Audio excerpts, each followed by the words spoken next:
আপনারা সবাই জানেন আমরা ডাক্তারের কাছে কেন যাই? কিছু বলে যে যায় রোগ সারানো, আসলে কি রোগ সারে? যদি এই ডাক্তারের কাছে রোগ না সারে তাইলে গাজীপুর থেকে গাজীপুর যাই, গাজীপুর থেকে ভালো না হলে ঢাকায় যাই। সেরকম আমরা চলমান যে ব্যবস্থা আমরা দেখি সারিত না, আমরা শরীয়ত পালন করি। শরীয়ত কি সত্য না মিথ্যা?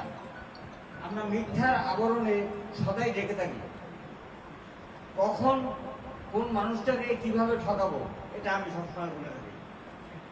কিন্তু আমি আমরা যেন সদা সর্বদাই অন্যকে ছোট করার জন্য কিছু না করি।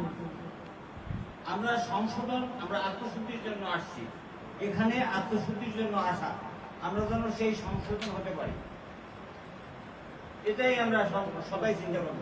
আমি ঠকাইলে, আমি যদি আপনাকে ঠকাই সেটা আমি ঠকাইলাম না, আমি নিজে ঠকলাম। আপনাকে জিতাইলে সেটা আমি জিতলাম, আপনাকে জিতালাম না, আমি জিতলাম। কিন্তু এই ধারণাটা যদি আমাদের মনে থাকে সবসময়, তাহলে আমরা মনে হয় এই সামান্য জিনিসেই কল মুর্শিদের কে স্মরণ রেখে কাজ করলে আমি কোনো সময় খারাপ কাজ করতে পারি না।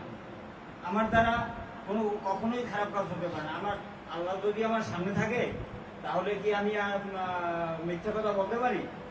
আল্লাহ যদি আমার সামনে থাকে আমি তো কখনো কাউকে ঠকাইতে পারি? সেই ভাববো মুর্শিদ খোদা না, কিন্তু খোদা থেকে জুতা না। মুর্শিদ খোদা না, কিন্তু খোদা থেকে জুতা না।